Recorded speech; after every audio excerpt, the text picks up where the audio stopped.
Okay, तो आज हम लोग लॉज ऑफ मोशन के जो मैंने डीपीपी आप लोगों के डिस्क्रिप्शन बॉक्स में दी है उसके हम लोग सॉल्यूशंस को डिस्कस करेंगे एंड 20-20 क्वेश्चंस या 30-30 क्वेश्चंस हम लोग एक एक करके एक एक वीडियो में डालेंगे, तो वो आप लोग देखते जाइएगा। ठीक है, चलिए आइए। फर्स्ट क्वेश्चन जो है लॉज ऑफ मोशन का न्यूमेरिकल एमसीक्यूज में वो है टू ब्लॉक्स। डायग्राम आप लोग बुक से देख सकते हैं, सॉरी बुक से बोल रहा हूँ, पीडीएफ से देख सकते हैं, एक बार मैं यहाँ पे बना भी दूंगा। So two blocks A and B are attached to each other by a massless spring are kept on a rough horizontal surface mu is equals to 0.1 and pulled by a force of 200 newtons. ठीक है, as shown in the figure. If at some instant the 10 kg mass has an acceleration of 12, what is the acceleration of the 20 kg mass? 20 kg mass की acceleration कितनी होगी, ये हम लोगों से पूछा गया। ठीक है, देखते हैं क्वेश्चन में क्या है। फर्स्ट क्वेश्चन का जो डायग्राम है वो इस तरीके से है कि ये हमारे पास एक ब्लॉक है इस तरीके से, और ये जो ब्लॉक है 10 kg का है, इसके साथ यहाँ पे एक स्प्रिंग कनेक्टेड है, इस स्प्रिंग के साथ यहाँ पे एक और ब्लॉक कनेक्टेड है ये, और दिस ब्लॉक इज ऑफ कितना केजी, 20 kg। ठीक है, तो this is block A, this is block B, this block is of 20 kg, और इस डायरेक्शन में कोई फोर्स लग रहा है स्प्रिंग का, स्प्रिंग कांस्टेंट के, तो के की वैल्यू हम लोगों को दी गई है 10 kg A and B, mu 0.1। अच्छा, के की वैल्यू नहीं दी है आई गेस हम लोगों को क्वेश्चन में। ठीक है, तो के की वैल्यू को के ही मान लेते हैं अभी के लिए, तो यहाँ पे के लिख दिए। ठीक है, ए वाले ब्लॉक का आपको एक्सेलरेशन दिया हुआ है, तो acceleration of block A is 10-12 metres per second square, और एक्सेलरेशन ऑफ ब्लॉक बी जो है वो हम लोगों को पूछा गया है। ठीक है, फाइन। और बी वाले पे इस डायरेक्शन में फोर्स की वैल्यू हमें 200 न्यूटन की दी हुई है। ठीक है, अब अगर मैं एफबीडी बनाता हूं, फ्री बॉडी डायग्राम बनाता हूं, सो इन दैट पर्टिकुलर केस ए वाले ब्लॉक पे जो भी फोर्सेस लगेंगे उनको बनाएंगे, बी वाले ब्लॉक पे भी जो भी फोर्सेस लगेंगे उनको हम लोग ड्रॉ करेंगे। तो ए वाले ब्लॉक की एफबीडी देखिए क्या है हमारे पास। सबसे पहले तो ये ए वाला ब्लॉक हमने बना दिया इस तरीके से। ठीक है, ए वाला ब्लॉक, थोड़ा सा वीडियो का जो डेटा है, रिटन बुक का जो डेटा है वो ऊपर वीडियो में थोड़ा सा कट हो रहा है, तो मैं सेम डायग्राम की एफबीडी थोड़ा नीचे बना रहा हूं, एक बार देखिएगा। तो ए वाले ब्लॉक पे क्या क्या चीजें अकर हो रही है और बी वाले ब्लॉक पे क्या क्या चीजें अकर हो रही है। तो सबसे पहले ए वाले ब्लॉक का मास की वजह से जो वेट होगा mg वो नीचे के डायरेक्शन में लगेगा। ब्लॉक ए का वेट लग गया, ब्लॉक ए के साथ स्प्रिंग कनेक्टेड है, ब्लॉक ए की टेंडेंसी आगे मूव करने की है, तो जो स्प्रिंग फोर्स है वो ब्लॉक ए पे इस डायरेक्शन में लगेगा, इसको हमने नाम दे दिया F स्प्रिंग फोर्स। ठीक है, ब्लॉक ए पे पीछे की डायरेक्शन में यहाँ पे फ्रिक्शनल फोर्स लगेगा, तो फ्रिक्शनल फोर्स नाम दे दिया, और यहाँ पे ऊपर की डायरेक्शन में ब्लॉक ए के ऊपर नॉर्मल रिएक्शन लगेगा, तो नॉर्मल रिएक्शन ऑन ब्लॉक ए नाम दे दिया गया। तो ये हमारे पास ब्लॉक ए की एफबीडी है।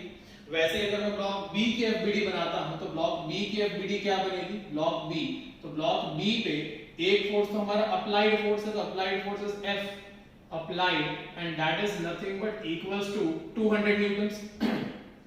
ब्लॉक बी का जो वेट है दैट इज mdg, वो नीचे के डायरेक्शन में लगेगा, और ब्लॉक बी पे ऊपर की डायरेक्शन में नॉर्मल रिएक्शन लगेगा nrb। ब्लॉक बी पे इस डायरेक्शन में जो स्प्रिंग फोर्स है वो लगेगा, तो that will be F spring, and इसी डायरेक्शन में ब्लॉक बी पे फ्रिक्शनल फोर्स भी लगेगा। ठीक है, तो ये हमारे पास frictional force on block A कर लेते हैं and frictional force on block B कर लेते हैं। ये हमारे पास ए और बी ब्लॉक्स की एफबीडीज आ गई। ठीक है, अच्छा, अब एफबीडी के थ्रू अगर मैं डेटा क्रिएट करना चाहूं तो क्या बनेगा, वाई एक्सिस में अगर मैं ए वाले ब्लॉक की बात करता हूं, equation, force equation, force equation of A वाले ब्लॉक की अगर बात करता हूं, तो हमारे पास क्या आएगा, normal reaction A is equals to ma into g, तो A की वैल्यू कितनी है हमारे पास 10, तो 10 into g will be equals to 100 newton. ठीक है, तो nra की वैल्यू हमारे पास normal reaction on block A की वैल्यू हमारे पास 100 न्यूटन के बराबर आएगी। वी नो फ्रिक्शनल फोर्स, तो frictional force Fra is equal to होता है म्यू into nr, तो नॉर्मल रिएक्शन A, तो म्यू की वैल्यू कितनी है 0.1, नॉर्मल रिएक्शन की वैल्यू कितनी है 100, तो हमारे पास the frictional force on block A is equal to आ जाएगा 10 न्यूटन के बराबर। ठीक है, ये हमारे पास फ्रिक्शन फोर्स की वैल्यू आ गई। अब ब्लॉक ए की एक्सेलरेशन आपको दी हुई है, तो हम यहाँ पे लिख सकते हैं spring force minus the frictional force on block A is equal to mass of block A into acceleration of block A. तो फ्रिक्शनल फोर्स को हम लोगों ने लिख दिया k into x minus frictional force spring force को हमने लिख दिया k into x। Frictional force की वैल्यू हमारे पास 10 न्यूटन की है, मास of block A was 10 kg into acceleration is 12 meters per second square, so 120 बन गया। So the spring force kx comes out to be 120, that is 130। ठीक है, हम लोगों को x और k के डेटा क्वेश्चन में नहीं दिए हैं, ठीक है, तो मेरे पास kx की वैल्यू आ गई, kx की वैल्यू मतलब स्प्रिंग फोर्स आ गई, तो 130 न्यूटन आ गई। अब अगर मैं यहीं से force equation for block A निकालता हूं, force equation sorry for block B निकालता हूं, तो ब्लॉक बी के लिए मेरे पास क्या डेटा बनेगा, nrb will be equal to mb into g। तो nrb mb की value b kg is 20 into g, तो 200 newtons is equal to the normal reaction on block B। So the frictional force frb will be equal to mu into nrb, and mu is 0.1 as given in the question, into nrb is 200। So the frictional force acting on block B will be equals to 20 newtons। ठीक है, the maximum friction force acting on block B is 20 newtons। अब यहां से अगर मैं लिखता हूं 200, x axis में 200 माइनस द स्प्रिंग फोर्स, तो 200 minus the spring force minus the frictional force on block B is equals to mass of block B into acceleration of block B। तो ये बन जाएगा हमारे पास 200 minus the frictional force, and that is equals to 130 newtons minus 20 mass of block B is this into acceleration of block B। तो यहां से हमारे पास आएगा ये कितना हो गया 150, तो 200 minus 150 is 50, तो 50 by 20 is equals to 2.5 meters per second square is equals to the acceleration of block B। तो ये B वाले ब्लॉक की हमारे पास एक्सेलरेशन आ जाएगी। वीडियो को पॉज करके सॉल्यूशन लिखना चाहें तो लिख सकते हैं। So acceleration of block B is coming out to be 2.5 meters per second square। ठीक है, नेक्स्ट क्वेश्चन देखें। नेक्स्ट क्वेश्चन कह रहा है a cart of mass capital M has a block of mass small m in contact with it as shown in the figure। The coefficient of friction between the block and the cart is mu। What is the minimum acceleration of the cart so that the block M does not fall। ठीक है, इस question के भी diagram को एक बार बनाते हैं पहले। तो क्वेश्चन नंबर 2 में एक कार्ट है इस तरीके से ये, और इस कार्ट का जो मास है वो कैपिटल M के बराबर है, and it is moving on the ground along this direction, और साथ में यहाँ पे एक ब्लॉक कनेक्टेड है ये। ठीक है, तो ब्लॉक का जो मास है वो स्मॉल m है। अब उन्होंने बोला है कि ये जो ब्लॉक है वो नीचे नहीं गिरना चाहिए, the block m small m should not move downwards, it should not fall। So cart of mass m has capital M has a block of mass m in contact with it। The coefficient of friction between the block and the cart is mu। तो block और cart के बीच में यहाँ पे जो coefficient of friction है वो mu है। ये a एक्सेलरेशन से कार्ट आगे बढ़ रहा है।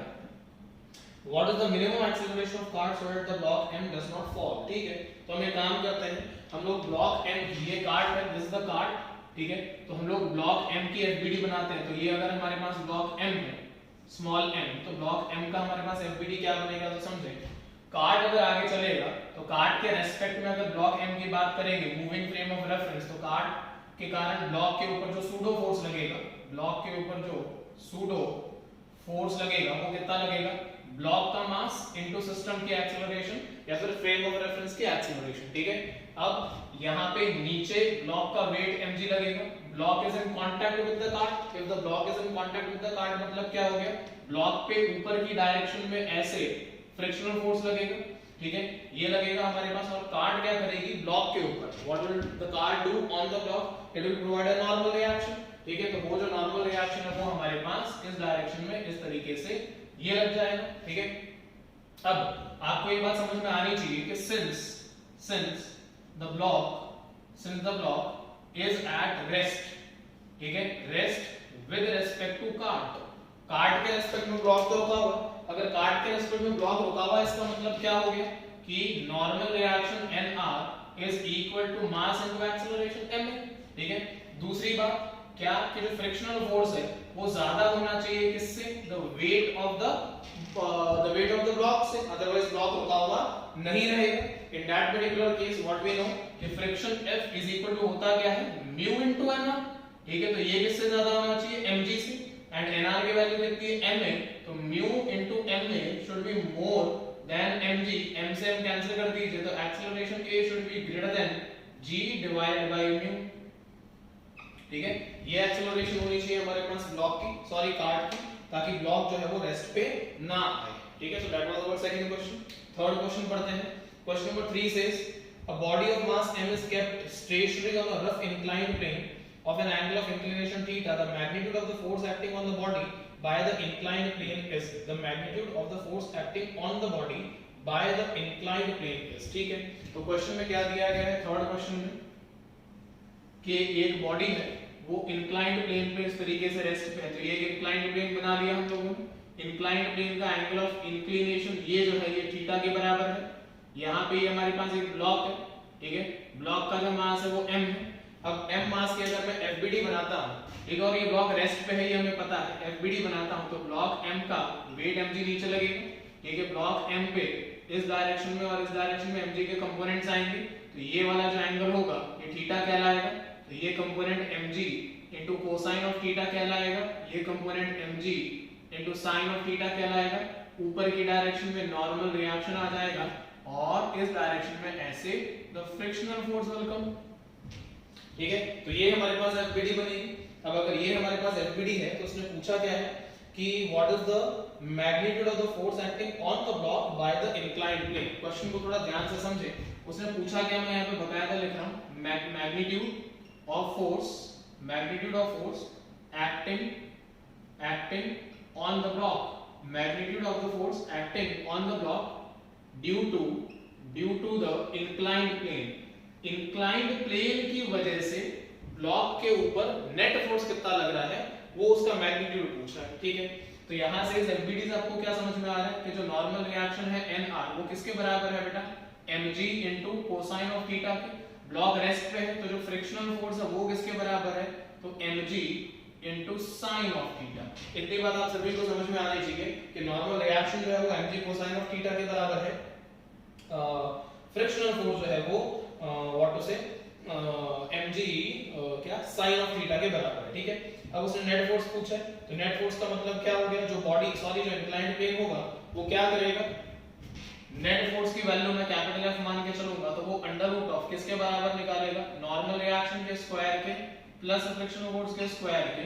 तो यहां से F is equal to normal reaction mg, okay, तो m इनटू g का स्क्वायर मैं लिख रहा हूं यहां पे into cosine square theta plus sin square theta. So this cosine square theta plus sin square theta is a 1 and mg square का root will be equal to mg, ठीक है। उसने नेट फोर्स पूछा है तो नेट फोर्स हमेशा mg का और फ्रिक्शन का रिजल्टेंट निकल के आएगा, because normal reaction and friction are acting at an angle of 90 degree. तो ये हमारे थर्ड क्वेश्चन का सॉल्यूशन है, ठीक है। कोई परेशानी है किसी बच्चे को, ओके, नोट डाउन कर लो बाकी जने। चलिए नेक्स्ट देखें फिर third question, sorry fourth question.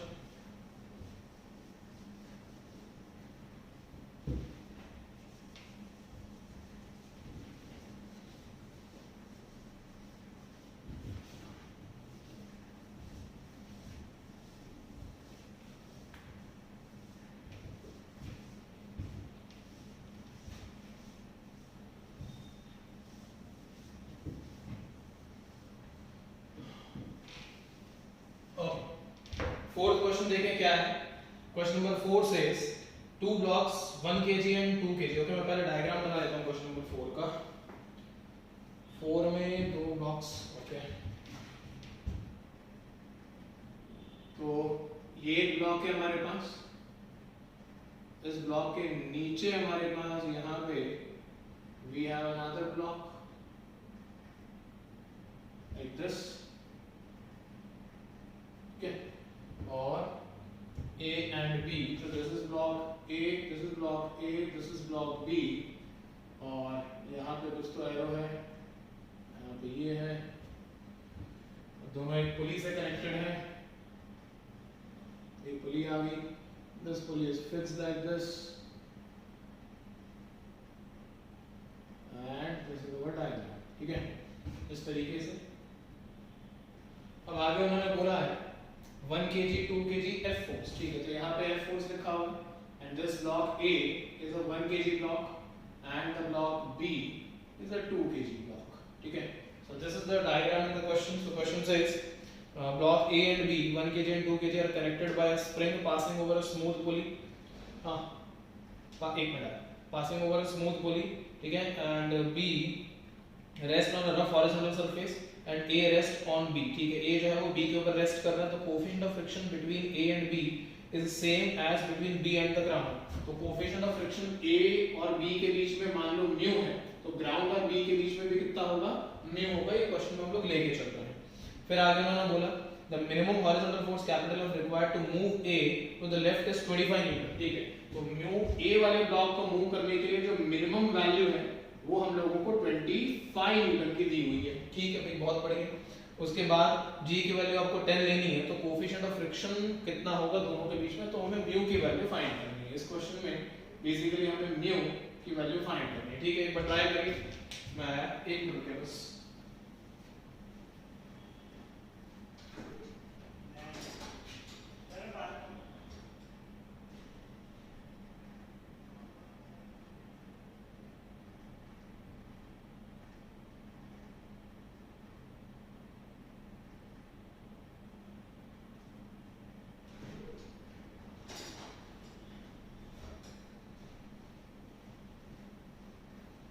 Okay, so again we'll draw the FBD first this question में भी।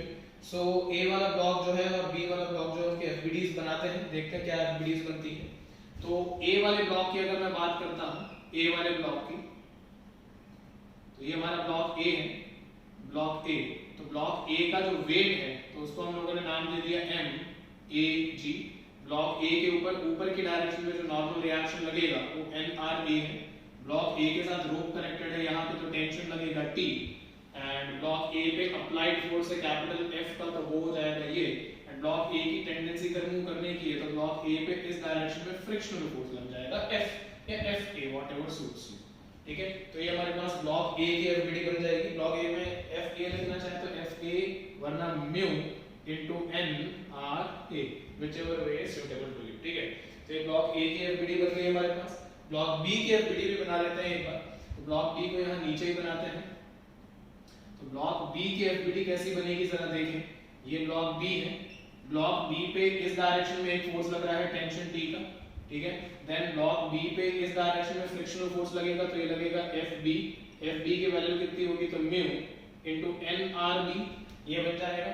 और ऊपर नीचे ब्लॉक B का वेट लगेगा, तो ब्लॉक B का जो वेट है वो mb into g लगेगा, ऊपर की डायरेक्शन में नॉर्मल रिएक्शन लगेगा तो वो nrb के बराबर लगेगा, और ब्लॉक A की टेंडेंसी किधर है, इधर मूव करने की, फ्रिक्शन इधर, तो ब्लॉक B के ऊपर यहाँ पे जो फ्रिक्शनल फोर्स लगेगा A की वजह से वो FRA लगेगा। FBD में किसी बच्चे को कोई तकलीफ है तो पहले मुझे बताइए, else it's okay। अच्छा, एक फोर्स रह गया, अगर NR है तो NRB नीचे लगना रहेगा, तो ये हमने यहाँ पे लिख दिया MBG, साथ में आप यहीं पे लगा दीजिए NRA। ये हमारे पास कंप्लीट FBD होगी भाई। नॉर्मल रिएक्शन ये जो है ये A के ऊपर लगेगा, तो मतलब B ने A के ऊपर फोर्स लगाया तो वही फोर्स A भी तो B पे लगाएगा, तो वो NRA सेम फोर्स लग जाएगा। आप चाहे तो MAG लिख दीजिए, आप चाहे तो NRA लिख दीजिए, बात एक ही है। So these are our FBD सबसे पहले तो, ठीक है। Now from these FBDs I will make the equation of forces। तो NRA की वैल्यू कितनी है हमारे पास, MA into G, तो यहाँ से आ गया NRA, MA की वैल्यू हमारे पास है 1 kg, तो ये बन जाएगा 10 न्यूटन का फोर्स, ठीक है। NRA की वैल्यू 10 न्यूटन के बराबर आ गई, ठीक है। वैसे ही NRB की वैल्यू निकालनी इन केस, तो NRB आएगा MBG प्लस NRA, तो वो 30 न्यूटन के बराबर आ जाएगा। खैर उसको बाद में बात करते हैं। A वाले ब्लॉक की एक और इक्वेशन बनेगी, और डायग्राम से अगर देखें तो tension T plus the friction is equal to the capital F, और एक्सेलरेशन का तो डेटा हमें, अच्छा ब्लॉक A जो है वो तो उस पे रहता है, ठीक है, रेस्ट पे, तो हम लोग लिख सकते हैं इसको tension T plus the frictional force A is equals to capital F, तो tension T is equal to capital F minus F A, उसने कैपिटल F की कुछ मिनिमम वैल्यू दी हुई थी and that the coefficient of friction between A and B, minimum horizontal force is required to move the block A to the left is minimum is 25 newton, ठीक है। तो मतलब acceleration 0 मान के कर सकते हैं, तो 25 न्यूटन, तो tension T is equal to capital F is 25 minus FA, what is FA, तो mu into NR, तो mu into, तो 10 mu कर देते हैं इसको, NR A की वैल्यू 10 है, इसको 10 mu कर लीजिए, इक्वेशन 1 मान लीजिए, ठीक है। ओके, अब हमारे पास यहाँ से कहानी बनती है B वाले ब्लॉक की। तो B वाले ब्लॉक की अगर मैं बात करता हूं तो मेरे पास यहां से लिखा जाएगा NRB is equal to MBG plus NRA, MBG तो it is 20 and NRA is 10, तो I get NRB as 30 Newton, ठीक है। NRB की जो वैल्यू है वो हमारे पास 30 न्यूटन की आएगी। बाकी की जो दो इक्वेशंस, एक इक्वेशन और बनेगी, वो बनेगी टेंशन वाली यहां से, तो ये बन जाएगी बेटा tension T minus FRA minus FRB the friction is equals to 0। तो यहां से हमारे पास tension T is equal to FRA is nothing but 10 mu plus FRB, तो FRB will be mu into 30, तो प्लस 30 म्यू, ठीक है, प्लस 30 म्यू, तो tension T comes out to be 40 times of mu. तो यहां से 40 टाइम्स ऑफ म्यू आ रहा, तो मैं इक्वेशन 1 और इक्वेशन 2 को यूज करके 1 और 2 को यूज करके टेंशन और सॉरी म्यू की इक्वेशन बना सकता हूं। तो ये बन जाएगा मेरे पास 25 minus 10 mu, 25 minus 10 mu is equals to 40 times of mu, that gives me 50, तो 25 by 50 is equals to mu, so mu is equals to 1 by 2 and that is 0.5, that is mu, ठीक है। तो ऑप्शन 0.5 का है हमारे पास, हां जी है, so 0.5 mu is the 0.5 is the correct value for mu, ठीक है। नेक्स्ट क्वेश्चन देखें, क्वेश्चन नंबर 5। डायग्राम से आपको समझ में आना चाहिए, थोड़ा सा एफबीडी इंपॉर्टेंट है लॉज ऑफ मोशन के लिए, ठीक है। खैर क्वेश्चन नंबर 5 देखें। तो question number 5 says a particle is moving on the inside of a smooth sphere of radius r describing a horizontal circle at a distance r by 2 below the center of the sphere। Question की language थोड़ी अच्छी है, ध्यान से समझिएगा। उन्होंने क्या बोला फिफ्थ क्वेश्चन में, एक आपके पास हेमिस्फीयर है ऐसे, ये, ठीक है। हेमिस्फीयर का जो रेडियस है ये हेमिस्फीयर का रेडियस स्मॉल r मान लीजिए, ठीक है। अब एक पार्टिकल है वो इस सर्कल में घूम रहा है, ठीक है, and this circle is at a depth of r by 2 from the centre of the hemisphere. तो C से the center O of the circle of the path of the particle is at a height of r by 2, ये आपको r by 2 है, ठीक है, fine. अब ये चीज तो r होगी, ये तो पक्का, दिस इज r, तो ये कितना बनेगा, ये इसको मान लो x है, तो आपके पास x का डेटा कितना आएगा, under root of r square minus r square by 4, ठीक है। This is hypotenuse base and this, ठीक है। तो ये एंगल आप चाहे तो थीटा मान लीजिए, जैसे भी आपको सूट करता है। सो ये बन जाएगा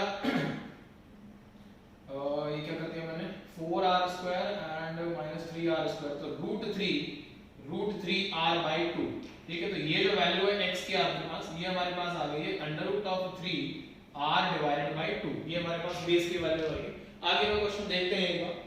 सो the question was saying the particle is moving on inside a smooth sphere of radius r describing a horizontal circle of radius r by 2 below the centre of the sphere, what is its speed. तो particle की speed कितनी होगी ये निकालना था। इसका मतलब क्या हो गया कि कोई पार्टिकल है वो इस पर्टिकुलर पॉइंट पे है और वो हॉरिजॉन्टल सर्कुलर मोशन को परफॉर्म कर रहा है, तो उसकी स्पीड कितनी है, ठीक है।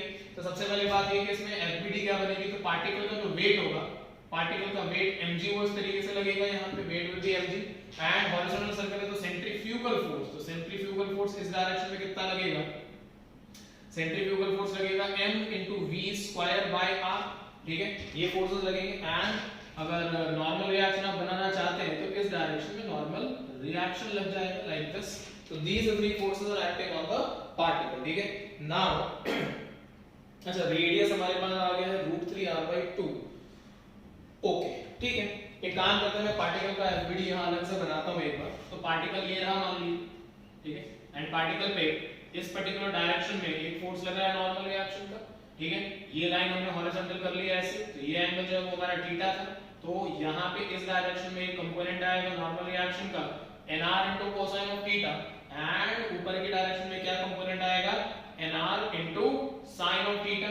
इस डायरेक्शन में जो फोर्स बनाया हुआ है वो बना हुआ है mv square by r, r मत करिए r डैश कर लीजिए, r डैश, और यही चीज आपकी r डैश के बराबर है, this is equals to r dash, and नीचे की डायरेक्शन में हमारे पास वेट कितना है mg का है, ठीक है। ये इक्वेशंस बनेगी। तो यहां से हम लोगों ने लिखा कि nr इनटू, यहां से हम लोगों ने लिखा nr into cosine of theta, what is nr cosine of theta is equals to m into v square by r dash, and r dash की वैल्यू √3r/2 है। तो यहां से हम लोगों ने लिख दिया नीचे √3r डिवाइडेड बाय 2, एंड हमारे पास यहां पे आएगा nr into sine of theta, nr into sine of theta is balanced bye mg, so mg ये बन रहा है हमारे पास। ऑप्शंस में हमारे पास tan थीटा होना चाहिए ऑप्शंस में। अच्छा, इसमें स्पीड का डेटा tan थीटा, ठीक है, मैं थीटा r/2 √3r/2 बन जाएगा, फाइन। सो अगर मैं इसमें tan थीटा, तो इक्वेशन 1 एंड इक्वेशन 2 को अगर मैं यूज करूं और लिखूं इक्वेशन 2 डिवाइडेड बाय 1, तो I will get it as tan theta, nr से nr कट हो जाएगा, तो हमारे पास आ जाएगा यहाँ पे m into g divided bye m into v square, या फिर 2m into v square and √3, तो m से m कैंसिल हो जाएगा। आपके पास यहाँ पे आ गया tan theta is equals to √3g divided by 2 into v square. आपसे v की वैल्यू पूछी तो v square is equal to √3 into g divided by twice of tan theta.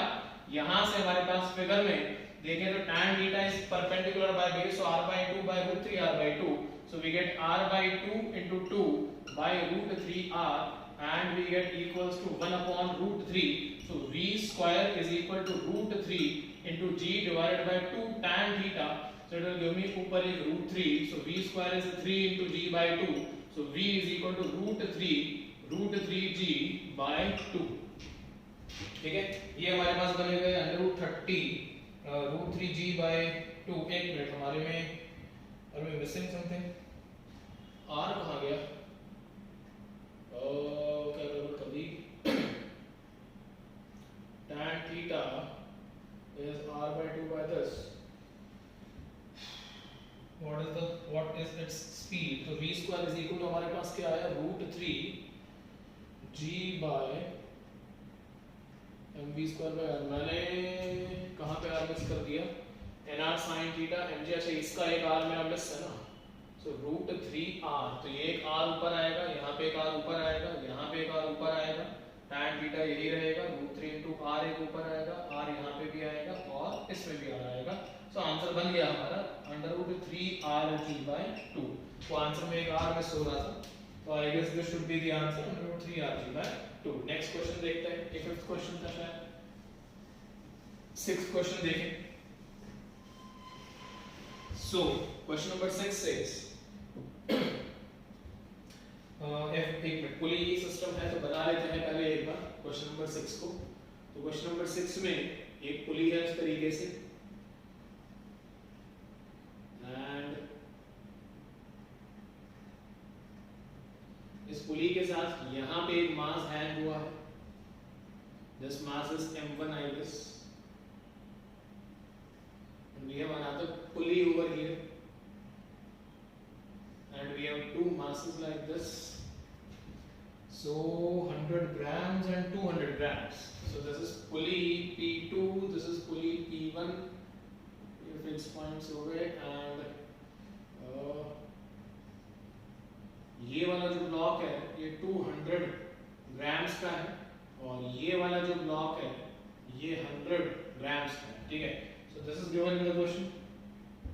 So if the system, in the system of pulleys shows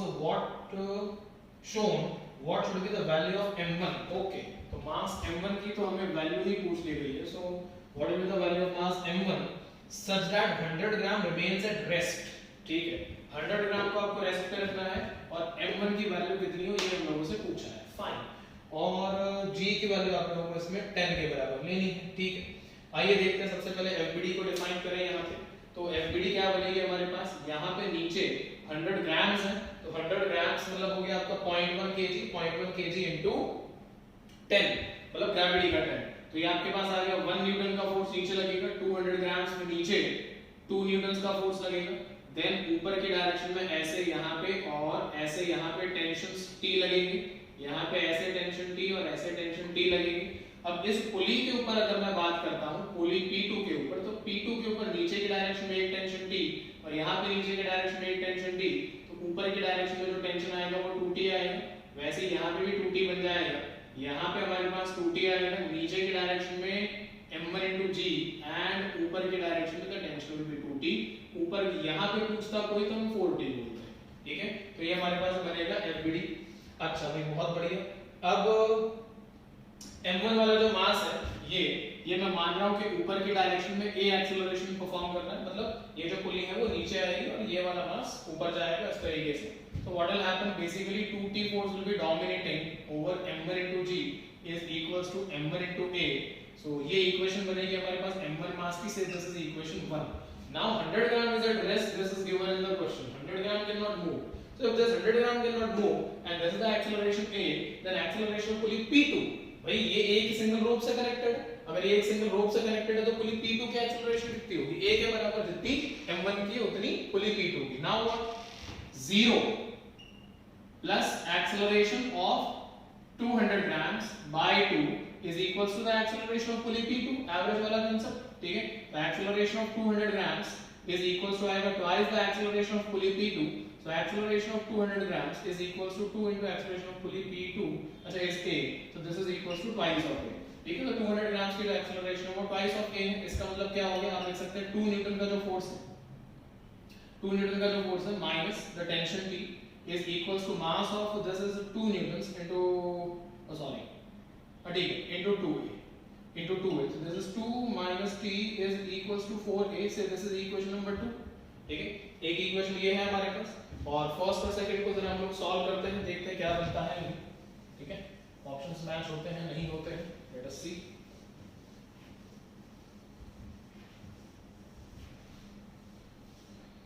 तो हमारे पास क्या equations हैं, 2t, तो इसको हम चलो ठीक है fine leave it, 2t minus m1 into g is equals to m1 o into a, ठीक है फाइन, और 2 minus this ना, तो 2 minus t is equals to 4 times of a, okay fine 4 times of a, तो let us multiply this equation by 2, तो ये बन जाएगा 4 minus 2t, 2 से मल्टीप्लाई कर रहे हैं तो 8a, ऐड कर देते हैं 2t से 2t कैंसिल कर देते हैं, m1 तो 4 minus m1 into g is equals to 8 plus m1 into a, okay we have an issue, हमारे को एक्सेलरेशन a का डेटा नहीं है क्या क्वेश्चन में, तो हमें निकालनी पड़ेगी फिर acceleration a, can we calculate acceleration a, 2 minus t and this, okay, पर हमने कुछ गलती करी है क्या, 200 ग्राम्स था, अच्छा मैंने यहाँ पे 0.2 नहीं दिया, पहली गलती तो मेरी यही है, तो 0.2 तो 0.4 है, that is okay, but हमें acceleration okay, so we need to calculate acceleration a as well, right। अच्छा ठीक है, एक चीज को हमने यूज नहीं किया ना, टेंशन ब्लॉक ए आपका, सॉरी 100 ग्राम का जो ब्लॉक है वो रेस्ट पे है, तो 100 ग्राम के ऊपर जितना फोर्स लगेगा उतना ही नीचे फोर्स लगेगा, तो टेंशन टी की वैल्यू तो सीधी सीधी 1 न्यूटन की, ठीक है। So we can calculate over here 2 minus 1 will be 1 divided by 0.4 is equals to acceleration a, 10 by this is equals to 5 by 2 meters per second square, ये point रह गया, so acceleration is 5 by 2, now we can calculate m1 without any issue, ठीक है, क्योंकि question में दिया था 100 ग्राम rest पे, तो एक पॉइंट मिस हो गया, ये रेस्ट पे तो जितना फोर्स ऊपर लगेगा उतना ही फोर्स नीचे लगेगा, so acceleration is this and what we need to calculate was what value of m1, so हमारे पास आएगा 2 इनटू टेंशन की वैल्यू तो 1 न्यूटन थी, ठीक है, minus m1, so m1 we need to calculate, so it is 10 times of m1, g की value 10 ली गई, is equals to acceleration is 5 by 2, so 5 by 2 times of m1, this is the equation, तो यहां से बन गया हमारे पास, ये इधर जाएगा तो 2 is equals to 5 by 2 plus 10 into m1, so what is m1, ये बनेगा 4 divided by 25, ठीक है, kg is equals to m1 का, ठीक है, so 0.16 kg बन जाएगा, ठीक है, m1 की वैल्यू अगर चाहिए तो इट इज 0.16 kg या फिर 160 ग्राम, जैसे भी आपको सूट करता है, यू कैन राइट। ठीक है, सो ये फाइनल आंसर रहेगा। ये इक्वेशन हम लोगों ने मिस कर दी थी, इसलिए हम लोग थोड़ा सा फंबल कर गए। क्या है? So that is question number 6 I guess. Question number 7 देखते हैं। तो क्वेश्चन नंबर 7 सेज कि a body of mass m is kept on a rough surface, ठीक है, surface friction coefficient is mu, find a person is trying to pull the body applying horizontal force but the body is not moving, okay, body rest पे है। The surface, the force by the surface on A is capital F, the force by the surface on A, a person, a body of mass m is kept on a rough surface, ठीक है, a person is trying to pull the body by applying horizontal force but the body is not moving, ठीक है, the force by the surface on A, what is A, is capital F where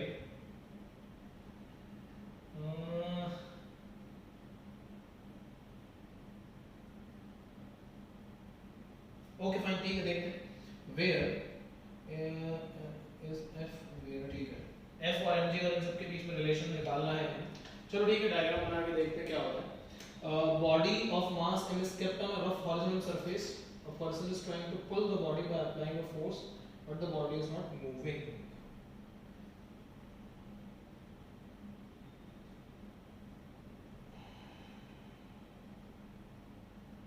ठीक है, so question number 7 में अगर ये ground है, ground पे एक बॉडी रखी हुई है ये, एंड बॉडी का ऑब्वियसली जो वेट होगा वो नीचे के डायरेक्शन में m इंटू जी लगेगा, ऊपर के डायरेक्शन में नॉर्मल रिएक्शन लगेगा। The person is trying to pull the body, ठीक है, तो ये हमने कैपिटल F लगा दिया। अच्छा एक मिनट, horizontal force, person is trying to pull the body by applying a horizontal force but the body is not moving। अगर पुलिंग इफेक्ट क्रिएट किया जा रहा है और horizontal force but the body is not moving, तो person का जो force है वो ऐसा लगेगा फिर, ठीक है, F ऑफ द पर्सन से it is Fp for example, और अगर इधर तो फ्रिक्शनल फोर्स जो है वो इधर लगेगा, ठीक है, और इसमें क्या बोला है, म्यू तो दिया हुआ है, ठीक है, the horizontal force but the body is not moving, the force by the surface on A is capital F, ठीक है, where capital F is equals to, तो capital F की आपसे वैल्यू पूछी गई है, ठीक है, तो capital F जो है वो तो किसी रैंडम डायरेक्शन में होगा। अच्छा नॉर्मल रिएक्शन और फ्रिक्शन तो उधर लग रहा है, तो capital F को जिस तरीके से होगा फिर, तो मैं capital F जो है वो नेट फोर्स मान के चल रहा हूँ, तो capital F की जो वैल्यू है जो कि नेट फोर्स है वो आएगा हमारे पास अंडर रूट ऑफ फ्रिक्शन का square plus the normal reaction का square, and normal reaction and mu, तो ऑप्शन किस फॉर्मेट में है ये क्वेश्चन, उसने पुलिंग इफेक्ट भी जनरेट करा है, नॉर्मल रिएक्शन mg, ठीक है, तो लेट अस सी, तो कैपिटल F कांटेक्ट फोर्स की तरह काम करेगा, तो under root of friction, friction is mu into nr and mu into nr means mu into m into g का whole square plus normal reaction is m into g का whole square. तो हमारे पास कैपिटल F की value mg सीधा सीधा root के बाहर ले लेते हैं, under root of 1 plus mu square should be the answer for question number 7। Okay, question number 7 में we have an option of what, हाँ ठीक है ना भाई, this is the maximum possible value of F ना, और अगर एक्सटर्नल फोर्स आपने जीरो कर दिया तो F की वैल्यू mg के बराबर हो जाएगी। ये चीज आप हटा दीजिए, ठीक है, तो F की वैल्यू जो है वो mg के बराबर हो जाएगी, क्योंकि एक चीज लगनी बंद हो जाएगी, आपके पास फ्रिक्शन लगना बंद हो जाएगा। अगर ये चीज लगनी बंद हो जाएगी तो F की वैल्यू mg के बराबर आ जाएगी, कब, जब पर्सन खींचना बंद कर दे। तो your answer for capital F should be less than m into g under root of 1 plus mu square, वो रेंज पूछ रहा है इसका मतलब, एंड ग्रेटर देन mg और इक्वल टू mg, कुछ ऐसा ऑप्शन है हमारा, फोर्थ ऑप्शन है शायद ये, सॉरी सी ऑप्शन है, थर्ड ऑप्शन, ठीक है, तो f is equals to this, that is our question number 7। Question number 8 देखें, 8 क्वेश्चन देखते हैं, एक मिनट, और सॉल्यूशंस को प्लीज लिख के करें, ठीक है, ऐसे नहीं कि बैठे बैठे सिर्फ वीडियो देख रहे हैं, उसका कोई मीनिंग नहीं है, जहां डाउट आता है, ठीक है, कमेंट ऑप्शन कमेंट्स के अंदर मेंशन कर दीजिए, डिस्क्रिप्शन में लिख दीजिए, जैसे भी उसको बोलते हैं जो भी है उसका।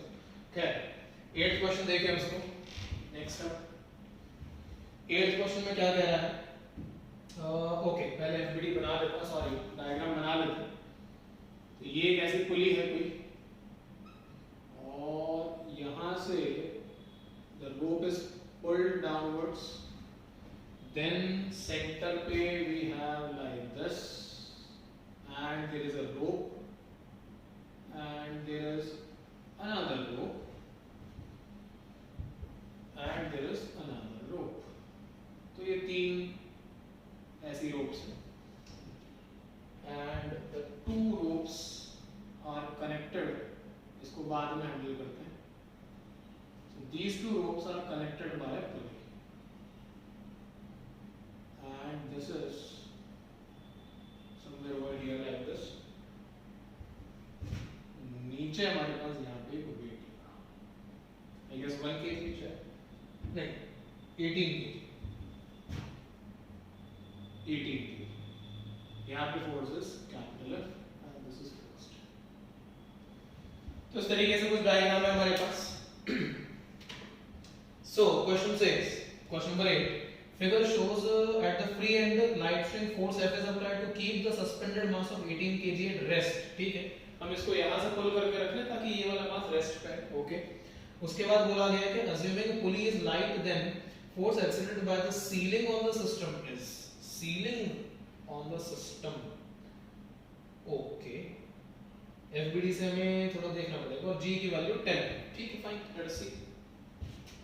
सबसे पहले 18 kg वाले ब्लॉक का जो फोर्स है 18 या 180 न्यूटन वो नीचे लगेंगे, that is the weight energy of the block. सबसे पहली बात तो ये। नाउ अगर 18 kg की बात करते हैं तो इस स्पेस ऊपर की डायरेक्शन में ऐसे रूप तो सेम ही है, यहां से ऐसे जा रही रोप, ये ऐसे और यहां पे खत्म हो रही है, तो रोप तो कंटिन्यूअस है। अब इसका मतलब ये हुआ कि यहाँ पे F फोर्स, यहाँ पे F फोर्स, यहाँ पे F फोर्स जनरेट होगा। सबसे पहले आपको ये समझ में आना चाहिए। एंड अगर मैं पुली की बात करता हूं ये, तो इस पुली से यहाँ पे नीचे एक फोर्स लग रहा है F, अब इस पुली के ऊपर यहाँ पे ऐसे एक फोर्स लग रहा है F, देन यहाँ से भी एक रोप है ये वाली, तो ये भी एक फोर्स लग रहा है F, और ये वाली भी एक रोप है तो ये भी एक फोर्स लग रहा है F and this। So this is happening with the, these are the forces acting on the pulley। Now the question is ऊपर फोर्स कितना लगेगा, तो आपसे ये वाला फोर्स का जो डेटा है वो एक तरीके से पूछ लेंगे जो 4F के बराबर होगा, तो आपको F डैश कर देना चाहिए, इसको F डैश कितना होगा ये हम लोगों से पूछा गया। फाइन, एक बार FBD पे काम करते हैं, FBD से इक्वेशन पे काम करते हैं। तो 3F का जो फोर्स होगा, क्योंकि ब्लॉक जो है वो रेस्ट पे है, तो 3F का जो फोर्स है वो 180 न्यूटन को बैलेंस करना है, तो कैपिटल F की वैल्यू आ गई 180 divided by 3 newton, that is equals to 16 newton. ठीक है, ये फोर्स आ गया। अब आपसे पूछा गया है क्वेश्चन की लैंग्वेज में कि what is the force exerted by the ceiling on the system। तो ceiling on the system का मतलब हो गया force applied by the ceiling on the system is 4 times of capital F according to this equation। What is 4 times of capital F? 240 newtons should be the answer। ठीक है, force applied by the ceiling, so 240 newtons is in the option for sure, fourth option। Ninth question देखें, doubt तो पूछिएगा भाई बाद में। ठीक है, सो फोर्थ ऑप्शन आंसर है इसका। नाइन्थ क्वेश्चन देखते हैं अभी। Question number 9 says, okay again we have no sorry वो 10th का। so ball weighing 10 gram hits hard vertically with a speed of 5 meters per second and rebounds with the same speed। nice।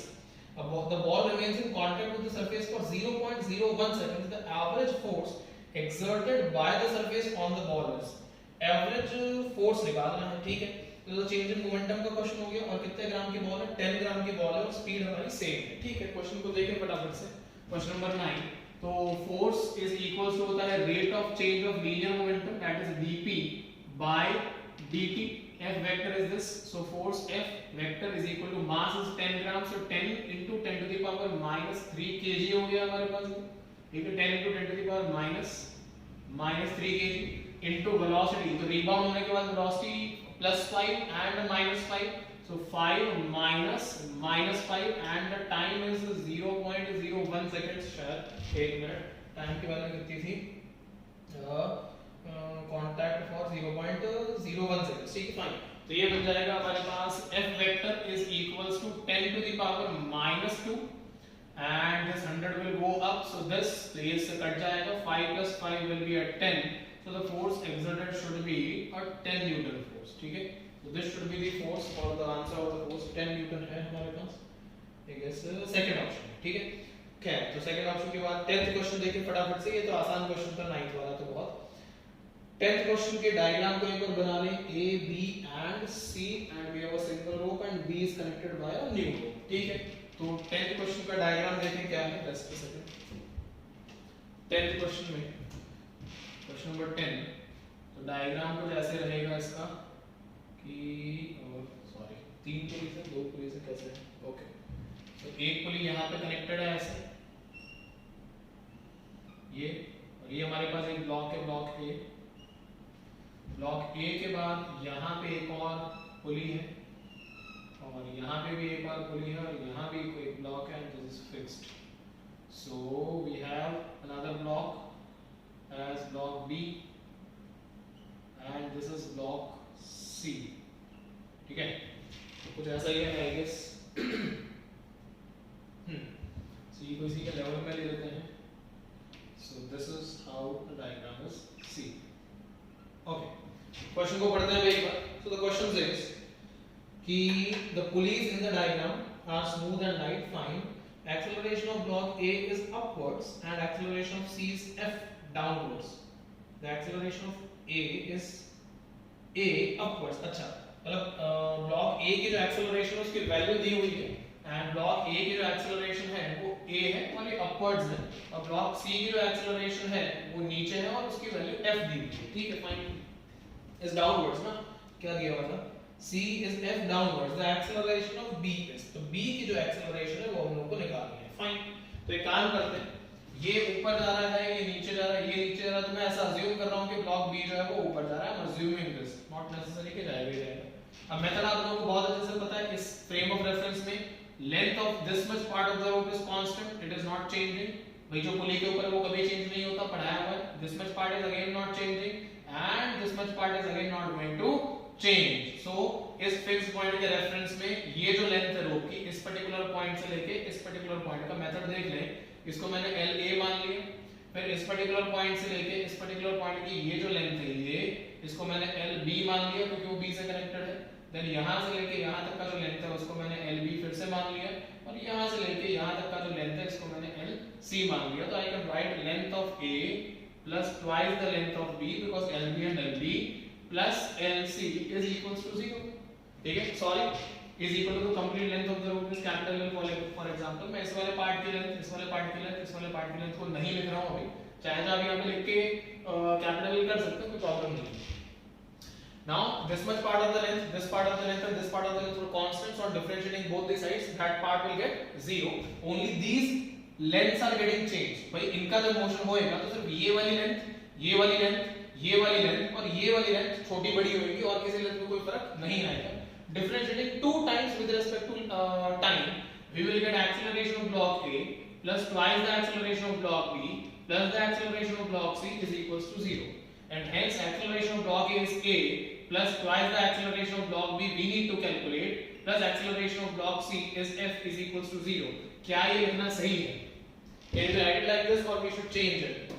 Should we write it like this only or we should change it? फटाफट बोलो भाई, block B की अगर मेरे को acceleration निकालनी तो मैं लिखूंगा नेगेटिव ऑफ ब्लॉक ए कहां पे जा रहा था, ऊपर, हाँ, तो क्या मेरे को ये इक्वेशन सही लग रही है? अच्छा इस इक्वेशन को छोड़ो, पहले ये इक्वेशन करेक्ट है कि नहीं है पहले ये देखो, इज दिस इक्वेशन करेक्ट और नॉट, ये वाला ब्लॉक अगर ऊपर जाएगा बात तो समझे, तो ये जो लेंथ है वो कम होती जाएगी, तो इस पॉइंट के रेस्पेक्ट में it is coming upwards and the length is getting shortened और less, so we are negative of it, that's it, ये नेगेटिव साइन यहाँ पे मिस हो रहा था, इस चीज का ध्यान रखेंगे, so यहाँ से हमारे पास एक्सेलरेशन ऑफ ब्लॉक बी का जो डेटा है वो नीचे जा रहा है, तो ये आ जाएगा acceleration of block A minus acceleration of block C divided by 2, ये हमारे पास वैल्यू बननी चाहिए एक्सेलरेशन ऑफ ब्लॉक बी की।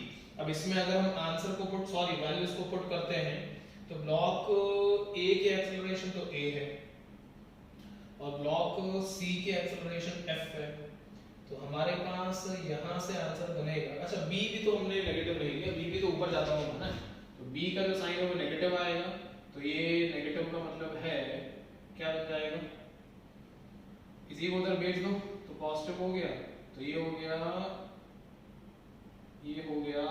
AC minus AA by 2। तो एक्सेलरेशन ऑफ B, C का वैल्यू कितना है F, A का वैल्यू कितना है A minus A by 2 and the answer will remain upwards.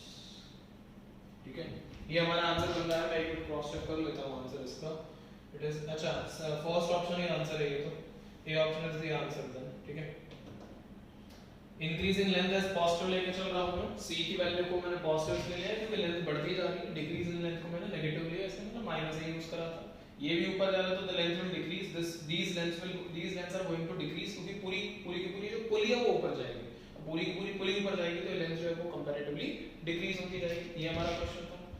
Question number 10 is done. Question number 11 देखेंगे।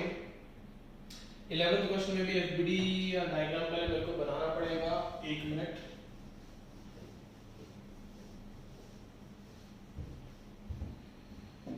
हम्म 11th question का डायग्राम बनाया जाए पहले।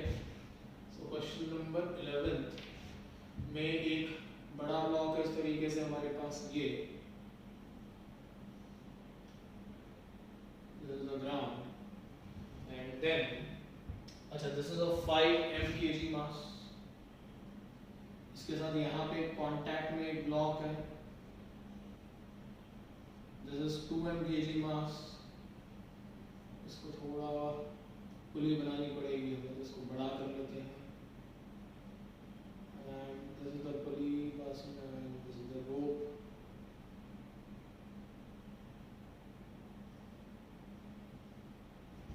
ये हो गया। then okay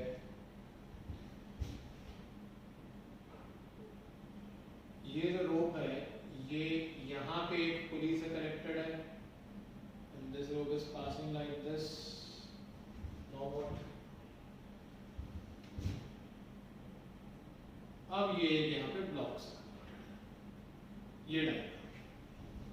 ओके, सो कौन से क्या क्या मासेस है। This is capital M, 2M and 5M। ठीक है, फाइन, देखते हैं।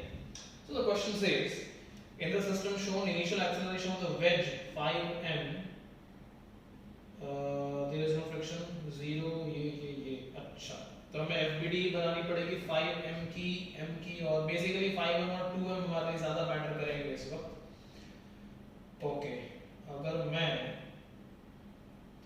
5m this direction and ठीक है, अगर मैं 5m की बात करता हूँ, 5m वाले ब्लॉक की बात करता हूँ या वेज की बात करता हूँ, तो 5m का FBD क्या बनेगा जरा देखें एक बार। फाइंड करो। तो सबसे पहली बात ये कि 5m के साथ यहाँ पे पुली का कनेक्शन है, राइट, ऐसे। तो ये एक रोप ऐसे है, टेंशन में एक रोप ऐसे है, और डायग्राम के हिसाब से 5m वाले ब्लॉक पे अच्छा इधर भी एक पुली है, तो यहाँ पे ये पुली होती तो एक फोर्स इधर टेंशन का लग रहा होता, एक फोर्स इधर टेंशन का लग रहा होता, and this would have been the direction. अच्छा 2 kg वाला 2m वाले मास का एक फोर्स रह गया, तो ये नॉर्मल रिएक्शन कहलाएगा। इसको मैंने टेंशन T का नाम दे दिया, टेंशन T का नाम दे दिया, टेंशन T का नाम दे दिया, टेंशन T का नाम दे दिया। ठीक है, fine. Nothing else is acting on friction. अच्छा क्या था फ्रिक्शन का, there is no friction anywhere। ठीक है, अगर कोई फ्रिक्शन नहीं है तो फिर हम लोग को लेने का कोई मतलब नहीं है। तो आपको ये समझ में आना चाहिए इस वक्त कि ब्लॉक मास m और हमें 2m वाले ब्लॉक का भी FBD बनाना पड़ेगा। तो ये हो गया 2m वाला ब्लॉक, 2m वाले ब्लॉक पे ऊपर की डायरेक्शन में लगेगा टेंशन। अगर 2m ने 5m पे नॉर्मल रिएक्शन इधर लगाया तो 5m 2m पे नॉर्मल रिएक्शन इधर लगाएगा, फ्रिक्शन तो है नहीं, और बस यही हमारे पास डायग्राम बनेगा और तो कोई बन नहीं सकता। ठीक है, तो normal reaction and this A1 A2 अगर दो एक्सेलरेशन में मानी, हाँ तो वी कैन सॉल्व, कोई इशू नहीं है ऐसा खास। चलिए ठीक है, देखते हैं। तो ये जो मास है मैं इसको इधर जाता हुआ मान रहा हूँ a1 एक्सेलरेशन से, ये जो मास है मैं इसको इधर जाता हुआ मान रहा हूँ a2 एक्सेलरेशन से। तो मैं इस FBD के बेसिस पे लिखने जा रहा हूँ कि nr की ये जो वैल्यू है ये twice of m into a2 के बराबर है, क्योंकि 2m वाले मास को मैंने a2 एक्सेलरेशन से जाता हुआ माना है, ठीक है। एंड अगर मैं क्वेश्चन में उसने पूछा है in the system the initial acceleration of the wedge of mass capital M is, so what is the initial acceleration, okay fine। And अगर मैं phi1 वाले मास की बात करता हूँ, हमें थोड़ा सा ध्यान से करना पड़ेगा। x एक्सिस में हमारे पास क्या मोशन है, t से t कैंसिल हो गया तो t minus nr, okay so t minus nr is equals to 5 capital M into a2 and normal reaction is 5m into a2। भाई ये दोनों इधर चल रहे हैं, ये वाइजर इधर जा रहा है, मतलब m वाला मास मैंने इधर माना है capital 5m and 2m a2 इधर माना है। So tension T minus 2 capital M into a2 is 5 capital M into a2, so tension T is equals to 7m a2। ये इक्वेशन बन रही है हमारे पास टेंशन T। एंड अगर मैं इस इक्वेशन को कैपिटल M वाले मास पे यूटिलाइज करूं, then what will happen, 7m into a2 is the tension। तो यहाँ पे जो टेंशन लग रही है मेरे को, इसकी FBD अगर बनानी पड़ी तो बहुत सिंपल है। इस डायरेक्शन में टेंशन T लगेगा, फ्रिक्शन तो है ही नहीं, तो tension T is acting on mass this and it is moving in this direction with an acceleration of a1, so tension T is equals to capital M times of a1। Just a minute उधर लिखता हूँ तो शायद screen में cut ना हो जाए। सो M वाले मास की FBD, तो M वाला मास ये रहा, M वाले मास पे इस डायरेक्शन में tension T and it is moving with an acceleration a1, so tension T is capital M times a1, so 7m a2 is capital M a1, M से M cancel हो गया तो 7 times of a2 comes out to be a1 as one of our relations। Now we need to calculate a numeric value for at least a1 और a2 दोनों में से एक। अच्छा ऑप्शंस,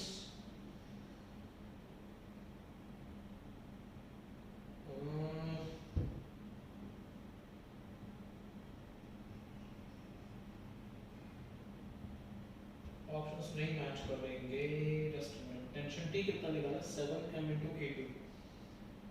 अच्छा